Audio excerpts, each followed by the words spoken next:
আমার কলকাতা নিউজ, কথা হবে সামনাসামনি।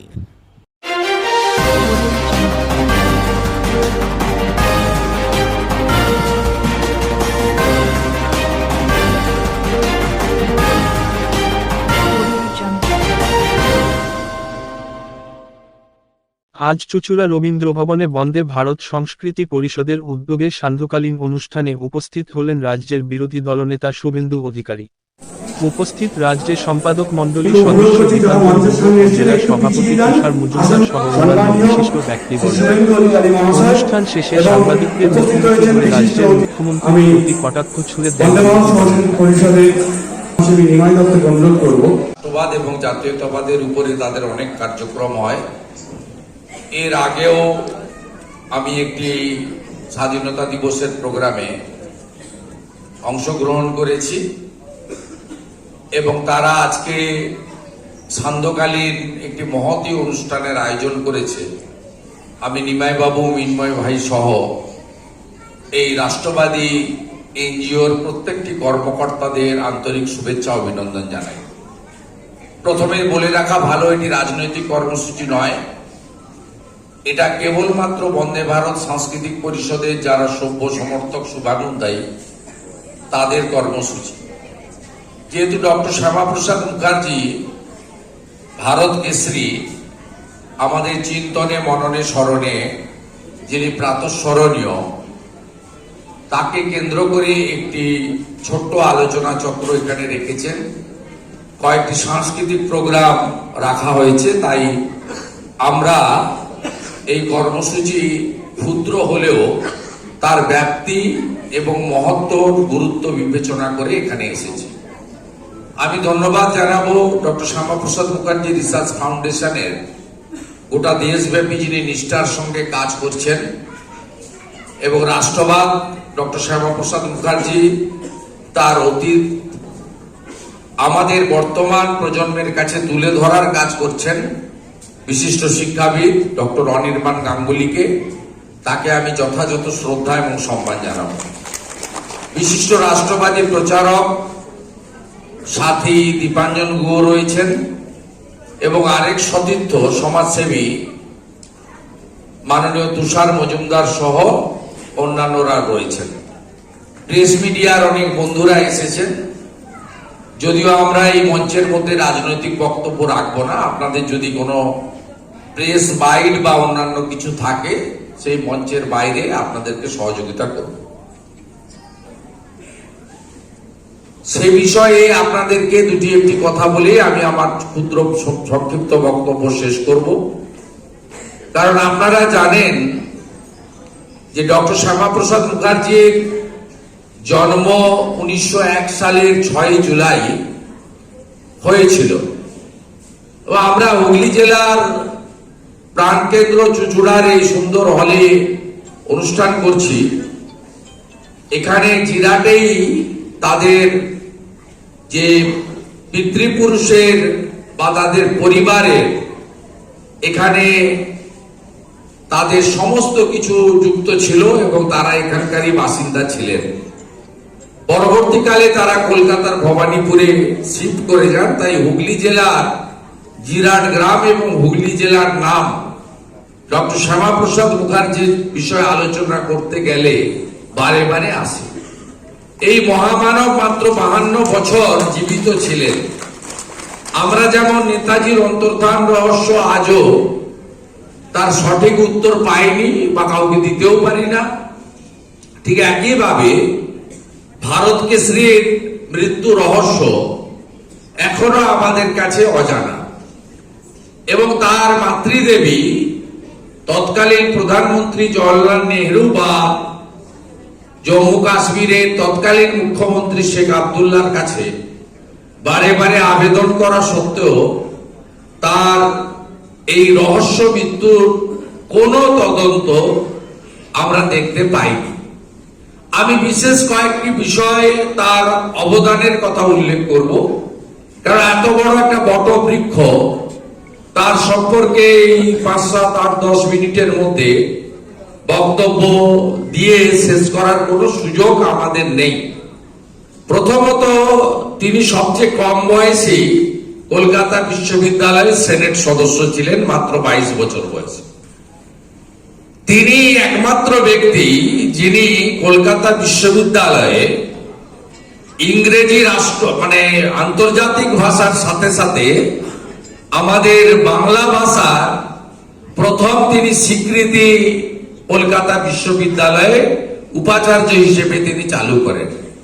এবং 1937 সালে বিশ্বকবি রবীন্দ্রনাথ ঠাকুর কলকাতা বিশ্ববিদ্যালয়ের সমাবর্তনে প্রথম বাংলাতে বক্তৃতা করে তিনি বাংলা ভাষা তার মর্যাদা, ইংরেজদের সময় যেখানে ইংরেজি ছাড়া সবকিছু অচল ছিল, এটা ডক্টর শ্যামা প্রসাদ মুখার্জির অবদান। সেকেন্ড, তার দ্বিতীয় অবদান হচ্ছে যে তিনি পশ্চিমবঙ্গ ভারতবর্ষের মধ্যে রেখে দিয়ে গেছেন। 1947-এর 20 জুন কলকাতা পশ্চিমবঙ্গ বিধানসভার আইনসভায় সেখানে ভোটাভুটির মাধ্যমে পূর্ব পাকিস্তান বর্তমান বাংলাদেশে আমরা থাকবো না পশ্চিমবঙ্গে থাকবো, এই সিদ্ধান্ত ভোটাভুটির মাধ্যমে সিদ্ধান্ত নির্দিষ্ট হয়। প্রসাদ মুখার্জি, মাননীয় হরিপদ ভারতী, মাননীয় জ্যোতি বসু, রতনলাল ব্রাহ্মণ, এরা সহ মূলত বাংলাভাষী হিন্দু সাংসদ বিধায়করা, তারা ডক্টর শ্যামা প্রসাদ মুখার্জির নেতৃত্বে আমরা হিন্দু প্রধান পশ্চিমবঙ্গ ভারতবর্ষের মধ্যে থাকব, আর মুসলিম প্রধান অংশটি তৎকালীন পূর্ব পাকিস্তান, আজকের বাংলাদেশের অন্তর্ভুক্ত থাকবে। তাই আজকে আমরা যে পশ্চিমবঙ্গ নিয়ে এত বড়াই করি, পশ্চিমবঙ্গের নিজেকে রূপকার, স্রষ্টা, সৃষ্টি সব দাবি করি, এগুলো কিছুই হতো না যদি ডক্টর শ্যামা প্রসাদ মুখার্জি পশ্চিমবঙ্গকে ভারত মায়ের একটা অঙ্গরাজ্য হিসেবে যুক্ত না করতেন। তাই যার যাই রাগ হোক না কেন, 20 জুন পশ্চিমবঙ্গ দিবস ছিল, আছে, ভবিষ্যতেও থাকবে। এটা কেউ রেগুলেশন করে চেঞ্জ করতে পারবেন না। এটা হচ্ছে second contribution, big contribution. Third, যেটা তিনি সবসময় বলতেন, এক দেশ এক বিধান, এক প্রধান, এক নিশান। এই যে একটা দেশে দুটো ঝান্ডা, দুটো আইন, দুটো প্রধান, এর বিরুদ্ধে তার সর্বাত্মক লড়াই ছিল। তিনি সেই কারণে 370 ধারা হটানোর জন্য চেষ্টা করেছেন, লড়াই করেছেন, কাশ্মীর অভিযান করেছেন। শেখ আব্দুল্লাহ তাদেরকে আটকে দিয়েছে, তিনি সহ তার 2 বন্ধু প্রবেশ করার সুযোগ পেয়েছিলেন শ্রীনগরে। তারপরে তিনি সেখানে অসুস্থ হয়ে পড়েন। শ্রীনগরের শহরের বাইরে একটি কুটিরে তাকে রাখা হয়। তাকে সমস্ত আপনার শরীরে গ্রহণ করতে পারে না এমন ইনজেকশন এবং পেন কিলার ব্যবহার করে, কার্যত স্লো পয়জন করে হত্যা পর্যন্ত করা হয়েছে। তাই সব সময় আমরা বলি, डॉक्टर मुखर्जी की ये बलिदान याद करेगी हिंदुस्तान। এটা চিরন্তন সত্য। আর 370 এবং 35-এ আমাদের যশস্বী প্রধানমন্ত্রী নরেন্দ্র দামোদর দাস মোদী, তিনি ভারতবর্ষে তার যোগ্য স্বরাষ্ট্রমন্ত্রী অমিত শাহজির নেতৃত্বে এইটা তুলে দেওয়ার পরে ডক্টর শ্যামা প্রসাদ মুখার্জির যে স্বপ্ন আমরা পূরণ করতে পেরেছি। এবং ডক্টর শ্যামা প্রসাদ মুখার্জি সব সময় তিনি রাষ্ট্রের কথা, সনাতন সংস্কৃতির কথা এবং দেশপ্রেমের কথা বলেছেন, বাঙালিকে ভালোবেসেছেন, ভারত মাকে পুজো করেছেন। তার অবদান আমরা অস্বীকার করতে পারবো না। তিনি যে বীজটা বপন করেছিলেন, যা প্রথম নির্বাচনে মাত্র 3টে আসন পেয়েছিল জনসংঘ, যার মধ্যে নিজে দক্ষিণ কলকাতা থেকে নির্বাচিত হয়েছিলেন।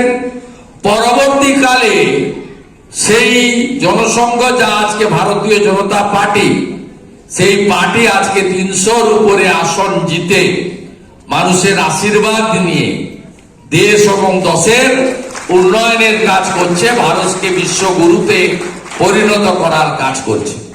তাই ডক্টর শ্যামাপ্রসাদ মুখার্জি না থাকলে আজকে ভারত আত্মা, ভারত মাতা এবং ভারতের যে আমাদের অন্তর্নিহিত লুক্কায়িত প্রতিভা বিশ্বের দরবারে কখনোই স্বীকৃত হতে পারত না। আমাদের রাষ্ট্রের সরকার আসার পরে, বিশেষ করে অটলজির সরকার আসার পরে, পরবর্তীকালে নরেন্দ্র মোদীজির সরকার ডক্টর শ্যামাপ্রসাদ মুখার্জির নামে কলকাতা পোর্টকে ডক্টর শ্যামাপ্রসাদ মুখার্জি পোর্ট নামে উৎসর্গ করা, দিল্লিতে একটি আধুনিক মানের কলেজকে ডক্টর শ্যামাপ্রসাদ মুখার্জির নামে চিহ্নিত করা, দিল্লিতে একটা রাস্তাকে শ্যামাপ্রসাদ মুখার্জির নামে চিহ্নিত করে এই প্রকৃত দেশপ্রেমিককে আজকে দেশের যে স্বীকৃতি বা দেশের মানুষের কাছে তার যে উচ্চতা এবং পরিচিতি, বিশেষ করে ছাত্রছাত্রী, যুবক যুবতী, নতুন প্রজন্মের কাছে তুলে ধরার যে প্রয়াস নিয়েছেন, এই প্রয়াস আরো বেশি উত্তরোত্তর শ্রীবৃদ্ধি পাবে।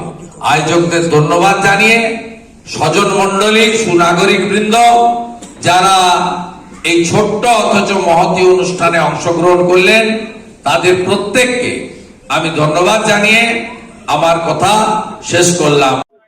চোরেদের রানী, এবং উনি ক্যাগ রিপোর্ট বিধানসভায় প্লেস করে ডিসকাশন করুন। আমি তো বলবো গভর্নরের উচিত ক্যাগ রিপোর্টের এগেইনস্টে এফআইআর স্টার্ট করার জন্য ডাইরেকশন দেওয়া। এই বাজেট বলছে কংগ্রেসকে বিরোধিতা করছেন, বলছেন ক্ষমতা থাকলে উত্তরপ্রদেশে অসভ্য কথাবার্তা বলেছে। আমি রাহুল গান্ধীজিকে বোকা বলতে গেছিলাম, তার কারণ ছিল তিনি আটাকে কেজির বদলে লিটার বলেন, কৃষকরা এয়ারপোর্টে সবজি বিক্রি করবেন বলেন, তারপরে তিনি স্টোভের উপরে কয়লা দিয়ে, এগুলোকে আমি উল্লেখ করে বলছিলাম যে 54 বছর বয়স হলো, এতবারের সাংসদ, এবারে ম্যাচুরিটি রাখা উচিত। এবারে চলতি কথায় আমি যেটা বোকা শব্দটা আমাদের এখানে গাঁগঞ্জে চলতি কথায় বলে ফেলেছিলাম, তাতে যদি কেউ আঘাত পান অন্য কথা, আমি কিন্তু সে উদ্দেশ্য বলিনি।